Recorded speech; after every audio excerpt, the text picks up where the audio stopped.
Hey, what's up everyone? It's David this side and welcome to another fresh new video. তো কথা ছিল regular blog করব, but আপনারা বোঝেন যে কাজের ফাঁকে ব্লগ করাটা খুবই কষ্টকর, যেহেতু আমি জব করি।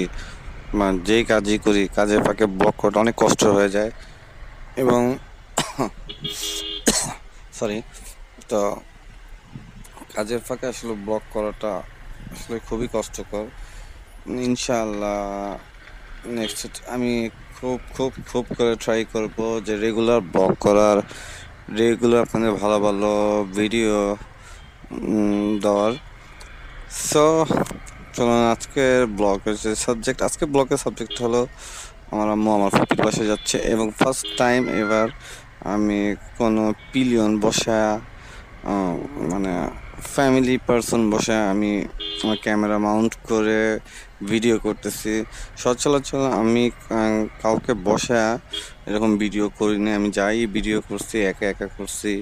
তো ফার্স্ট টাইম এবার আমি এভাবে ব্লগ করতেছি যে আমার সাথে প্লিয়ন সাথে, সেই প্লিয়ন স্পেশাল প্লিয়ন আমার আম্মু।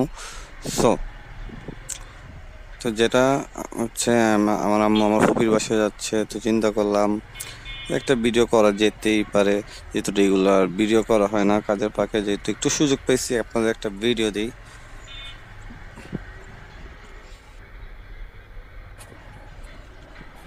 তো এখন আমরা আমার বাসা থেকে যাচ্ছি কামরাঙ্গীরচর বুড়িগঙ্গা নদীর তীরে, কারণ আমার ফুপির বাসা হলো নদীর ওই পাশে, মানে কেরানীগঞ্জে। তো যেহেতু বাইক নিয়ে ওই পাশে যাওয়াটা পসিবল না, আমি জাস্ট আমার আম্মুকে নৌকায় তুলে দেব, নৌকায় তুলে দিয়ে আবার ব্যাক করব। তো এখন আছে কামরাঙ্গীরচর, আর কামরাঙ্গীরচর অবস্থা খুব ভয়াবহ। ভয়াবহ বলতে তেমন ওই ভয়াবহ না, ভয়াবহ বলতে এটাই যে এখানে বাইক চালানো খুবই কষ্টকর বিকজ অফ অটোরিকশা। তো আপনারা সবাই জানেন যে পুরান ঢাকার ছোট ছোট গলি, এবং পুরান ঢাকার ছোট ছোট গলি বলতে কামরাঙ্গীরচর অবস্থা আরও খারাপ। এখানকার অটোরিকশা আপনি যতই হর্ন দেন ভাই, অটোরিকশা মানুষের চাপে বাইক চালানোই খুবই কষ্টকর। এবং আমি সচরাচর যখনই আমার পেছনে আমার আম্মু থাকে বা কোনো পিলিয়ন থাকে, বিশেষ করে কোনো মহিলা আর কি থাকে, তখন আমি নর্মালি খুব আস্তে ধীরে বাইক চালাই। এসব আমি নর্মালি খুবই রিল্যাক্সে বাইক চালাই, ওই তাড়াহুড়া বাইক চালানো আমার পক্ষে পসিবল না। এবং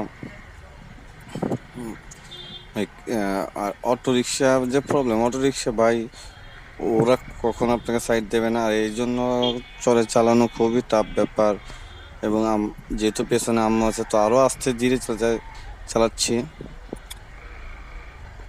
আপনি যত হর্ন দেন বা যত যাই বলেন, ওরা আপনাকে সাইড দেবে না ভাই।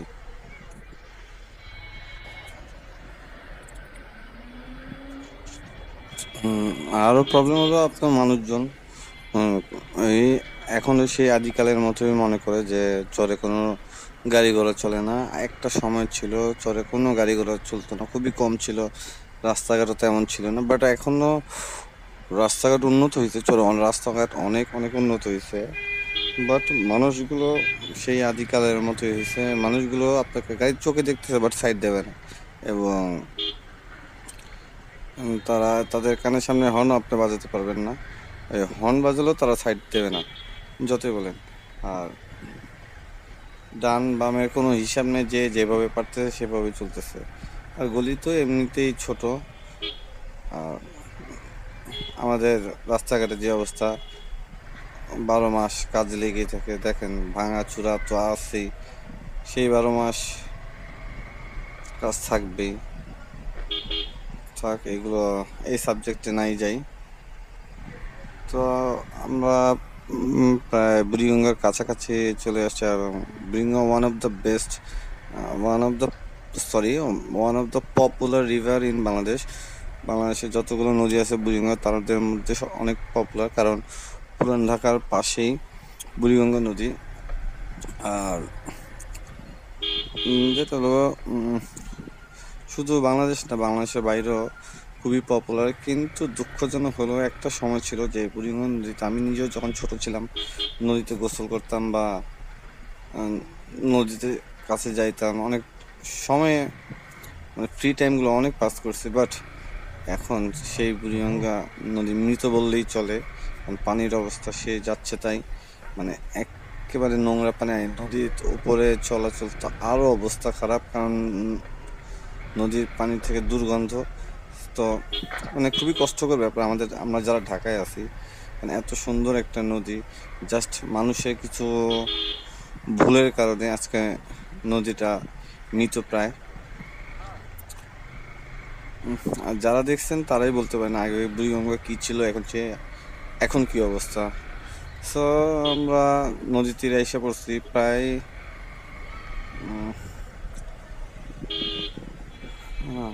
আর এই জায়গাটা হলো এমন একটা জায়গা, আমার যখনই আমি একা ফিল করি, যখন আমার খুবই খারাপ লাগে, বা প্রতিটা মানুষেরই এমন সময় যায় অনেক বেশি খারাপ লাগে, বা কিছু টাইম আছে যখন একাকিত্ব ফিল করি, তখন আমি ঠিক এই পাশটাতে এসেই বসি। বাট এখন আর সেই সময় নাই, কারণ নদীর অবস্থা অনেক খারাপ। তো আমরা প্রায় আমার গন্তব্যের কাছাকাছি এসে পড়ছি।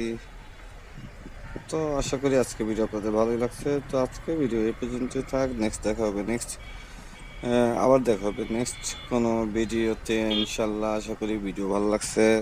ভিডিও ভালো লাগলে অবশ্যই লাইক করবেন, শেয়ার করবেন, কমেন্টস করে সাজেস্ট করবেন। এবং আজকে এই পর্যন্তই। টাটা, বাই বাই, আল্লাহ হাফেজ। দেখা হবে নেক্সট কোনো ভিডিওতে।